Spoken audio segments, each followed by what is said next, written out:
Good afternoon, everyone. I'm Ed Malloy, Fairfield Mayor, and today we have some very special guests that are visiting our community to give a very special presentation to the City of Fairfield. I'd like to introduce her to you now. It's Anita Walker. Anita is Director of the Iowa Department of Cultural Affairs. And Anita has been to our community so many times in the last 2 years. I'm beginning to think that she lives somewhere outside of town, maybe Batavia or Agency or something like that. But really honored to have Anita in town again, honored to be receiving this Cultural District Award. And Anita has been here with her Iowa Arts Council Board of Directors. She's co-sponsored the Artpreneurs Boot Camp. She's been down here for presentations on great places, so she's very familiar with Fairfield, and we're happy to have you again as our guest. Thanks, Anita. Also with us today is Deb Williamson. Deb is the Executive Director for our newly formed Creative Fairfield Alliance. This is the organization that is going to be an umbrella organization for all of our cultural entities within the community of Fairfield, old and new. And they played a very prominent role in putting together the application for the cultural district. So, Deborah, congratulations to you and all the work that you did on this to get Fairfield this designation and this award. And we really appreciate your efforts, and we know it's only beginning. So let's talk a little bit about the cultural district designation. Anita, would you give us a little background? I know it's a relatively new program. And yes, in fact, Iowa is only the second state in the country to have state-certified cultural districts. Right. We launched the program a year ago. The legislature had passed legislation enabling us to do this in the first Values Fund that you may recall. That piece of legislation was struck down by the state Supreme Court. But last year, we just decided to start certifying cultural districts anyway. Okay. So we certified 10 cultural districts in 8 communities, and we basically had nothing tangible to offer other than it's a good idea and it would be good for your community and a firm handshake. So a number of communities stepped forward. We did certify 10.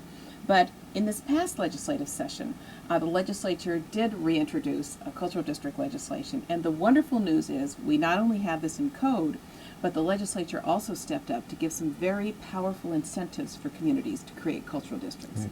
First and foremost, the legislature appropriated $40 million in historic preservation tax credits over the next 10 years. Those who are interested in the rehabilitation and restoration of their wonderful historic buildings and fabric in their downtown main streets know how valuable these tax credits are to developers. We have a tax credit program at the state, but it is so popular that the funds are encumbered out to the year 2018, so they're not terribly useful. These are new tax credits that the legislature gave us, and they are only for cultural districts. Fantastic. So those communities who have cultural districts in Fairfield, which is now going to be a certified cultural district, you're first in line for these brand new and newly available historic preservation tax credits, which is just wonderful. The second thing that the legislature did, which we are very excited about, is they have instructed the Department of Transportation to put signage on the highways. It's not enough to just have a cultural district if people don't know it's there. And so this will signal people traveling across the state on our highways that they might want to pull off and visit this community because there's something special here in the form of a cultural district. Fantastic. Now, this really goes well with a lot of the plans that we have for our downtown. How is it that we can get property owners educated about what is available and what they have to do to comply for grants? Well, the first thing is you've done a lot already in being certified as a state cultural district.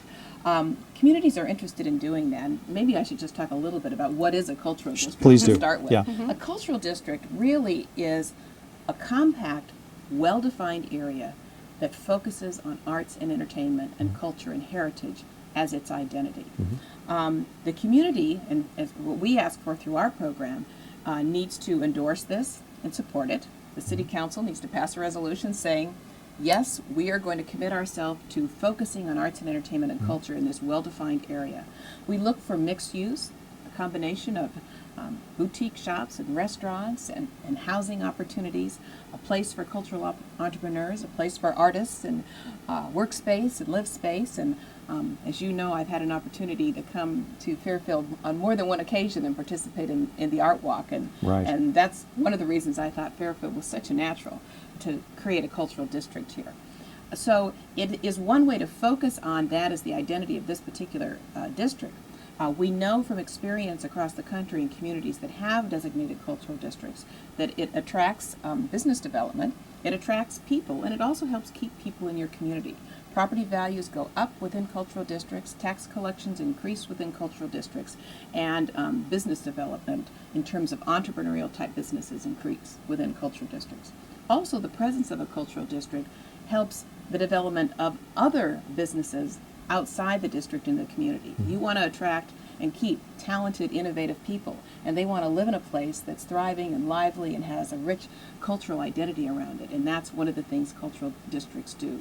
They're a really big part of a marketing effort by a community. To be able to say that we have a cultural district, a named cultural district. We'll be presenting you a signage today that you can market in town, in addition to the signage that will be on the highway that the Department of Transportation will be providing. It's really a great way for you to market this community. Great.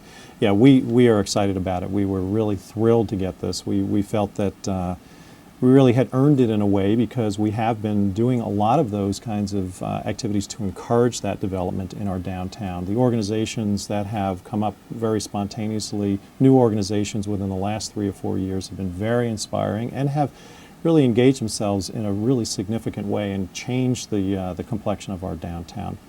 Deborah, I want to ask you to talk a little bit about the formation of the Fairfield Cultural Alliance and some of those organizations that are part of it now. The Creative Fairfield Alliance was a loosely formed organization in early spring, and it sort of changed hands. It went through a couple of transfusions of people, but since our community is so rich with entrepreneurs and entrepreneurs, we had an abundance to choose from. And it was really the application for designation as a cultural district that drove us to make it a more formal entity and to incorporate and to establish our board. And so we've just been delighted to have this reason, this excuse to really make more concrete our vision and really look forward to carrying out the duties of managing the cultural district for the community. This community is so deserving and so ready for this that it's really very fulfilling for me and for folks I work with, very personally to fulfill it. Well, I will say, since you are the one who put the effort into the application, this is not an easy application process. Yeah. In fact, we designed it to be very, very difficult. And if it seemed like a lot of hard work, the reason is because when we say to the public, when the state says and puts up a sign, this is a cultural district, we do not want the public to be disappointed. We want them to enter this district and know they're there and know that they're someplace special. Not every community that applied for certification received certification. Right. And so truly it is a testament to your efforts and all the things you've done up till now in Fairfield. This is really a tribute to efforts to now and hopefully inspiration to keep it moving forward. Right. Yes, thank you. Well, and I think that because the downtown had become so eclectic in terms of what it represented and so diverse, it was almost hard to define. This gives it a definition, I think, that we can all kind of rally around and continue to support, because there are many organizations within the city that have, and the community that have been around for decades, that have been doing, great work in this area. And it was really those organizations that were the inspiration, say, for our Civic and Convention Center. We're just beginning the construction process for that. That'll be done sometime late next year or early into the following year. The City Council is really going over the final stages of a lot of the renovations that we're going to be doing in our downtown that could be as much as $1 million in new restoration down there. We have had meetings with building owners, talking with them about the projects that we're going to be doing, talking about the partnerships that we want to establish with them in bringing their buildings up to a greater historic value. Obviously, the Jefferson County Courthouse has gone through some wonderful restoration, and there are plans for more there as well. So there's really a great collaboration going on at Fairfield, and I think we will be able to maximize this. The public relations aspect of it, the publicity, is something that we're really excited about, because as you're probably aware also, the Art Walk that you mentioned recently won the Iowa Tourism Event of the Year. So we're celebrating that at the same time. We heard both of those within the same week. So we're And wow, you should have seen the attendance this last Friday night. The Central Park of the downtown area was just bodies, just people, just packed. It was amazing. I first thought there was a concert going on the square, but it was just the masses of people attending from out of town. And friends reported to me that they saw a line of cars heading into Fairfield for an hour, all directions that evening. So it was very exciting. Well, the other thing that the Art Walk to me is a good example of, and that a cultural district is a good example of, is it is a predictable destination. You regularly hold the Art Walk, so people know if they come on the Friday evening that they will find something fun to do. They will find people. People are looking for other people. They want there to be a bit of a crowd, so they really feel like they're part of something. And cultural districts are also a predictable place. As I was traveling across the state yesterday with Lieutenant Governor, we visited 9 districts in 6 communities, and it got to be about lunchtime, and all I could think was, well, I'm so glad I'm going to a cultural district, because I know there'll be a good place to eat that we locally own and locally operated and locally prepared. So those are the kinds of things that both visitors and residents can count on in a cultural district. And you know, it does challenge us too, because as much as we appreciate that we have this great event once a month, we realize that the attraction that spills over beyond that Friday, and there will people be visiting your community in between throughout the months. We want to have more that reflects what it is that we do on that first Friday's Art Walk in the town on a regular basis. So this will challenge us to maybe get more artists in residence, get more permanent galleries and places where art is for sale. Obviously, you know, the restaurants are well established here, and there's always room for more. So And encouraging the we think there's a lot restaurants to to build stay on. open more in the evening, and encouraging boutiques to open in the cultural district. All of that, I think, I could see happening within, you know, the next couple of years. It's very exciting. In the first year of the program, how have you seen other communities utilize this designation to boost what it is that they do in their downtowns? Well, you actually kind of talked about it a little bit.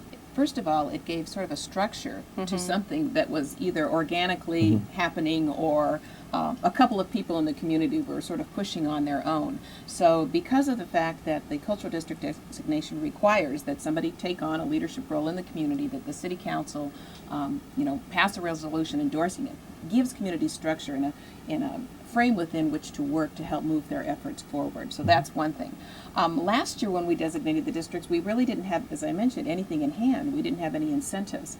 This year, of course, the biggie is the historic preservation tax credits. But as we move forward and work with the legislature in the coming year, we want to explore some other tools and incentives for communities to use as they try to develop their cultural districts. Some of the examples of things that others, Maryland is the only other state, by the way, which has state certified cultural districts. There are municipal certified cultural districts across the country, and there are certain incentives that cities can offer, but there's other things that only a state can offer. And some of the things that we're thinking about at least exploring, and they did run up the flagpole last year, at least for a trial balloon, the concept of income tax subtraction for artists or artist entrepreneurs who live and work and earn their living within the cultural district, that they would have sort of a tax benefit to having done that. That's a tool to attract artists and new artists to come and live and work and make their living within a cultural district. So those kinds of tools and incentives to help our cultural districts attract those so important and all important artists who are really sort of the energy and fuel for the development of these districts. Absolutely. Anita, no, there are other benefits to being part of a cultural district that are available possibly through other state agencies in grant form. How would that work?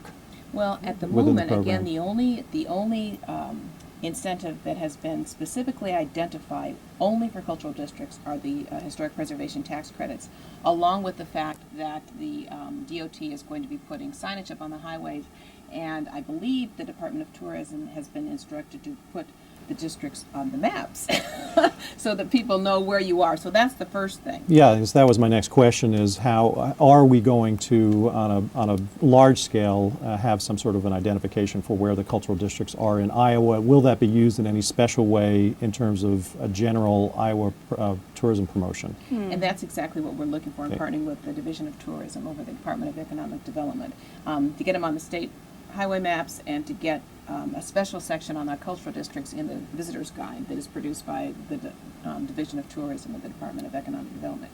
You know, this is a building program. It's new, and there is enormous enthusiasm around it. And what we are looking for at the Department of Cultural Affairs is feedback from you as you work on growing your district and advancing your district. Let us know what it is that a tool that you think could be helpful, a barrier that you're discovering. Well, you might be interested to know that as we were doing a little of our homework, we phoned many of the similar communities, Charles City and Spencer, and asked them what their experience had been, their year of being a cultural district. And the stories were just incredible. Their expectations were exceeded. For example, there was a story of I don't remember if it was a restaurant or some other, it was a retail operation that moved into the cultural district, and its retail business or its revenue doubled just overnight, just moving into the cultural district. And you know, the market didn't really change, but it was just the being a part of the cultural district, the synergy that afforded them. And so that was very exciting to hear that. And so community after community was giving us really wonderful positive feedback, which was very helpful when we were trying to really meet the deadline with the application. It gave us that added energy. I think really one of the things that the cultural district demonstrates is the power of collaboration. You get a group like-minded together who are all focused on advancing arts and culture, and the opportunities for collaborative marketing, collaborative events, bringing people together. And we saw this in a different way even in this particular round of applications. Case in point is Waterloo, which is one that we certified this year.